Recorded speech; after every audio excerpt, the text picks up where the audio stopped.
Bem-vinda, bem-vindo. No momento, irei iniciar a leitura de mais uma parte do livro Uma Mulher Segundo o Coração de Deus, escrito por Elizabeth George. Um coração que faz da casa um lar. A mulher sábia edifica sua casa. Provérbios. Uma noite, na hora de dormir, antes de apagar a luz, li esta adorável descrição de um lar, escrita por Peter Marshall, fundador da Capelania do Senado dos Estados Unidos. Talvez essa página abra seus olhos e toque seu coração, como fez comigo. Eu era privilegiado na primavera por visitar um lar que era para mim, e eu estou certo de que, para os seus ocupantes, um pedaço do céu. Lá havia beleza. Lá havia uma grande apreciação pelas melhores coisas da vida e uma atmosfera na qual era impossível não pensar em Deus. A sala era luminosa, branca, limpa, como também confortável. Havia muitas janelas. Flores brotavam nos potes e vasos, acrescentando fragrância e beleza. Livros revestiam uma parede. Bons livros, inspiradores e instrutivos. Bons livros, bons amigos. 3 gaiolas de pássaros pendiam no brilho e cor deste lindo santuário. E os cantores expressavam sua apreciação, cantando, como se suas pequenas gargantas fossem estourar. Música de natureza, beleza de natureza, paz de natureza. Para mim parecia um paraíso na terra, um oásis encantado, lar. O que me tocou foi a beleza dessa imagem. Foi perceber que a minha casa e a sua pode ser um pedacinho do céu. Um tipo de paraíso para minha querida família e para todos os que entram nesse santuário. Quando dormir aquela noite, sonhei em fazer da minha casa um lugar onde fosse impossível não pensar em Deus. Mas quando a realidade chegou, na manhã seguinte, com o alarme do meu despertador, vi que o sonho tinha acabado. Estava na hora do trabalho, se eu quisesse fazer meu sonho se tornar realidade. Mas como? Era a minha primeira pergunta na mente. E mais uma vez a palavra perfeita de Deus veio me socorrer com as respostas. O trabalho da edificação. Em Provérbios 14, lemos que a mulher sábia edifica o seu lar, sua casa. Necessitando maiores instruções sobre edificação para fazer da minha casa um lar, fragmentei o versículo, começando com o aspecto positivo de edificar. Edificar significa literalmente fazer e levantar uma casa. E esse versículo não se refere apenas à estrutura e manutenção da casa, mas também à própria família, veja. Um lar não é só um lugar, mas também pessoas. Vamos ler novamente. Nós precisamos ler novamente. Edificar significa literalmente fazer e levantar uma casa. E este versículo não se refere apenas à estrutura e manutenção da casa, mas também à própria família. Veja, um lar não é só um lugar, mas também pessoas. O intelectual explicou esse versículo desse modo. Embora a palavra hebraica para casa e lar seja a mesma, lar é uma palavra mais indicada aqui.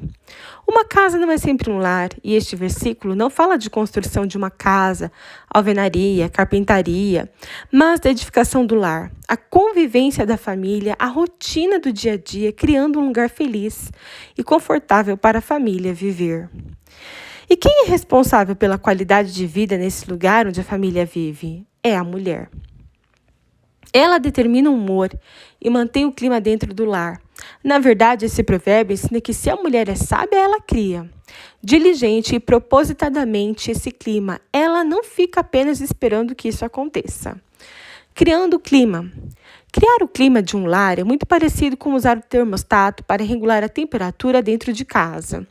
Você decide qual será a temperatura ideal para a sua família e acerta o indicador numa temperatura confortável. Então, o termostato assume e trabalha, mantendo a temperatura desejada no lar. Se a casa começa a esquentar, o termostato vira automaticamente para o ar frio, a fim de refrescar a casa. Se o ar se torna frio, o termostato receberá o sinal e trabalhará para aquecer a casa. Bem, tenho descoberto que em meu lar eu sou o termostato. Eu quero que o clima dentro da minha casa seja quente, alegre, amoroso, positivo e construtivo. Então, tento ir à palavra de Deus a cada manhã. Lembre-se que Deus é o primeiro e orar. dando-lhe a oportunidade de nivelar a temperatura do meu coração, a do coração divino. Então, trabalho para manter o conforto na minha casa. Se as coisas começam a esquentar, as palavras quentes, temperamentos quentes, emoções quentes, busco palavras refrescantes, palavras calmantes. A resposta branda desvia o furor, provérbios, e palavras de paz. É em paz que se semeia o fruto da justiça. Para os que promovem a paz, igualmente, se as coisas começam a esfriar, corações frios, pés frios, ombros frios. Trabalho dando uma palavra boa que alegra o coração. Lembro que o coração alegre aformoseia o rosto e que a alegria do coração é banquete contínuo. Esses momentos são um desafio, mas em resposta a muitas orações murmuradas, Deus me dá o coração, a sabedoria, as palavras, para criar um clima saudável. Ele fará o mesmo por você, enquanto você constrói a atmosfera do seu lar. Construindo um refúgio. Como centro da vida familiar, o lar faz muito mais para a nossa família do que podemos imaginar. Eu me lembro de uma vez que o meu marido tornou esse fato muito claro. Ele tinha tido um dia daqueles que o levou ao limite máximo. Estudante de seminário na ocasião, Jim tinha deixado o estacionamento da igreja às 5 horas da manhã, para ir à aula e entregar o seu sermão. Depois de voltar para a igreja pelo tráfego do centro da cidade de Los Angeles, oficiou um culto fúnebre, encarregando-se também do serviço funerário, ajudando uma senhora que, não tendo ninguém para providenciar o sepultamento do marido, tinha telefonado para a igreja naquele dia, quando Jim era o pastor escalado. Tudo isso foi encerrado com atraso em uma reunião na igreja. Eu tinha acendido a luz da varanda, estava olhando pela janela da cozinha e esperando Jim. Quando finalmente ele apareceu na porta da frente, ele não entrou, ele caiu, meio cambaleante. No caminho, meu marido exausto suspirou: "Oh, Liz." O dia todo eu disse para mim mesmo: se eu conseguir chegar em casa, tudo estará bem. Se eu conseguir chegar em casa, tudo estará bem. Que bênção seria se todos os membros da sua família e da minha soubessem que há um lugar na terra onde tudo estará bem. O lar verdadeiramente seria um porto maravilhoso, um refúgio para eles, um hospital, como diz Edith Schaeffer.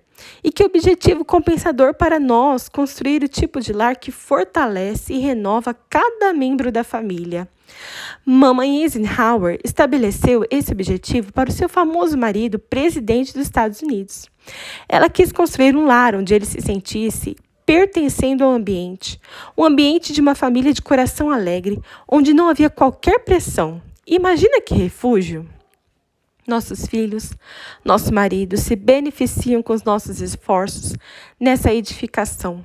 Um conselheiro contou que uma vida doméstica segura tende a reduzir a frustração e a intranquilidade na vida de uma criança e lhe dá a habilidade para lidar mais efetivamente com as pressões. E esta é só uma das vantagens que damos aos nossos filhos quando nos empenhamos em edificar o nosso lar.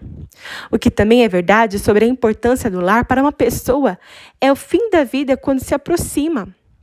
Quando um câncer terminal forçou o Dr. Francis Schaeffer a deixar o seu aconchegante abrigo na Suíça e passar a morar na América, onde poderia receber melhor tratamento, a primeira preocupação da esposa foi estabelecer um lar. Quando perguntaram a ela, mas por que um lar? Edith disse que o lar é importante para ajudar uma pessoa a melhorar, como também é importante para a família, passar tempo junto se alguém está morrendo. Em qualquer caso, beleza em um ambiente familiar tem um efeito no estado físico, psicológico e até mesmo espiritual. Este é um projeto de edificação que vale a pena. Fazer da nossa casa um refúgio para a nossa família. Até mesmo a palavra refúgio traz tranquilidade ao coração e à alma. Evitando os negativos. O versículo que se encontra em Provérbios 14 começa com a frase: a mulher sábia edifica a sua casa. Mas a segunda metade do versículo é tão importante quanto a primeira, mas a insensata. Com as próprias mãos a derruba. Derrubar uma casa significa quebrá-la, destruí-la, golpeá-la, demoli-la, arruiná-la. Como uma mulher pode destruir a sua própria casa? De que maneira ela pode se tornar uma máquina de demolição? Minha própria experiência oferece duas respostas para esta pergunta. Primeiro, uma mulher pode causar grande dano de forma ativa, trabalhando pela destruição. Por exemplo, o que o ódio descontrolado não faz? Ele derruba, divide, dilacera. Também quebra coisas, regras. Como se praticar essas ações destrutivas não fosse ruim o bastante, a ira descontrolada também diz palavras que machucam, destroem, arruinam e matam. Molly Wesley, esposa do fundador do metodismo, João Wesley, deve ter sido uma mulher que destruiu seu lar. Seu marido lhe escreveu uma carta listando 10 reclamações, incluindo roubar o seu escritório, sua inabilidade para convidar amigos para um chá, o modo dela de fazer com que ele se sentisse um prisioneiro na própria casa, ele ter de dar explicações a ela de todos os lugares onde ele tinha estado, olhar os seus papéis confidenciais e cartas sem a sua permissão, usar uma linguagem baixa diante de criados e a sua difamação maliciosa. Essas são formas seguras de se acabar com o lar. A segunda maneira de arruinar um lar, ela é passiva. Simplesmente não trabalhando. Podemos lentamente corroer a fundação da nossa casa com preguiça, por nunca fazer isso, o que quer que isso possa ser, pela negligência, por esquecer de pagar conta ou duas, por deixar coisas para trás sucessivamente, por não passar tempo suficiente em casa. E há o problema dos muita televisão, muita leitura, muitas compras, muito tempo com amigas, muito tempo no telefone e o último, muito tempo na internet. Sei que o seu coração tem a intenção de seguir o coração de Deus e os caminhos dele. É por isso que você está lendo, escutando este livro. Assim, tenho certeza de que você quer fazer da sua casa um lar. Ter esse desejo no coração é um passo importante, mas fazer da casa um lar é realmente um assunto de coração. Sim, mas como? Como uma mulher que deseja de coração fazer da casa um lar, dá cumprimento ao processo de edificação. O que podemos fazer para sermos usadas por Deus para criar o tipo de lugar que Ele tem em mente para a nossa família? Entenda que a sabedoria constrói. A mulher sábia é atenta à tarefa que recebeu de Deus e sabe que construir um lar é um esforço para toda a vida. O ensinamento da Bíblia é claro, assim como grande o contraste entre a mulher sábia e a tola. A sabedoria constrói, evitando qualquer atitude ou ação que se destrua. E esse tipo de esforço é inteligente se você está construindo um lar para você mesma ou para o seu marido e seus filhos. Deixe-me explicar. Quando minhas duas filhas estavam crescendo, desde quando eram pré-escolares até se tornarem profissionais e em todo esse período, elas estavam construindo seus próprios quartos, os quais eram suas pequenas casas.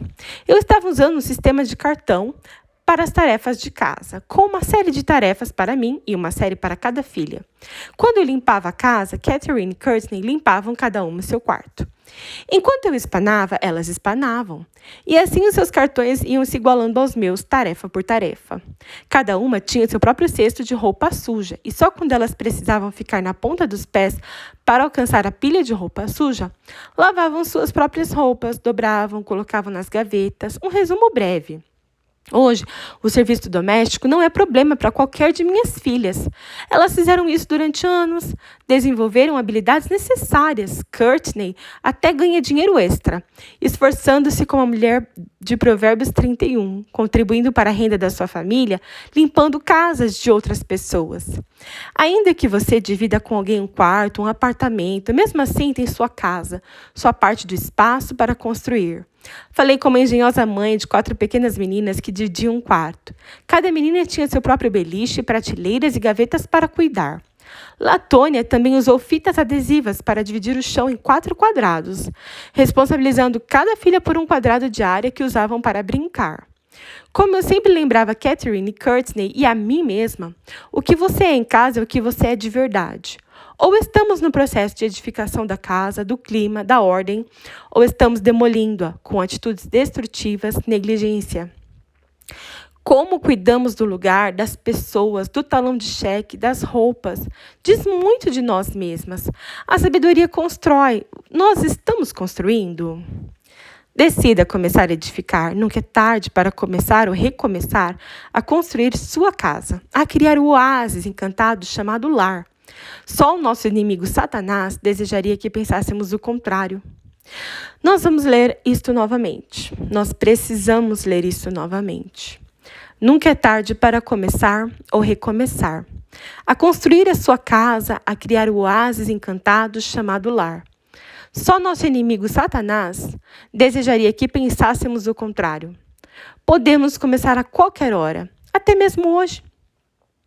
Uma aluna de minha classe, onde estudávamos o tema Mulher segundo o Coração de Deus, escreveu em seu papel de trabalho de casa, ouvindo a palavra de Deus e lendo para mim mesma em minha Bíblia, conscientizei-me de que deveria começar a construir o meu lar imediatamente. Colocar os princípios de Deus em prática na minha casa fez uma diferença imediata. Tanto no meu marido, disse na última noite: Kate, estou contente por você ter ido ouvir Elizabeth George. Comece por tomar a decisão positiva ou por se comprometer consigo mesma de fazer o seu trabalho de bom grado, de todo o coração.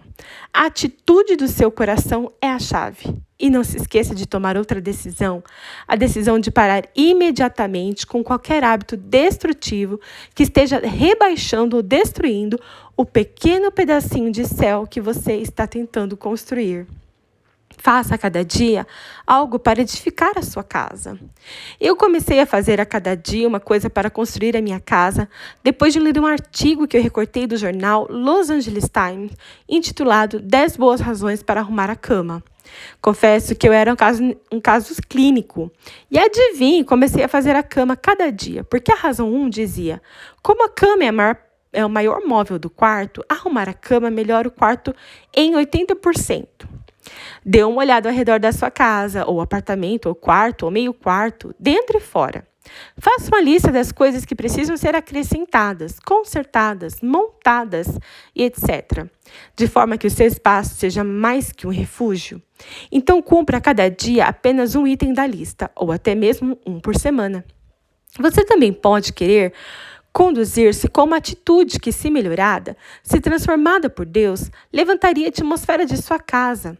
Eu usei meu próprio caderno de oração, por exemplo, para trabalhar o meu humor. Depois de ler que leva 21 dias para eliminar um mau hábito e formar um novo, eu pensei: ei, eu poderia fazer isso com o meu humor. Bem, deixe-me dizer-lhe depressa que levou mais tempo, décadas, que 3 semanas para lidar com a área de maior problema. Mas cada dia e cada esforço fizeram uma diferença positiva no meu lar, o céu da minha família na terra. Resposta do coração. Nesse último versículo, Deus nos dá sabedoria para toda a vida. A mulher sábia edifica sua casa, mas a insensata, com as próprias mãos, a derruba. Examine o seu coração e a sua casa. Qual dessas duas mulheres é mais parecida com você? Em que você está se concentrando e investindo a sua energia? Olhe além da limpeza e da cozinha, olhe para o seu coração.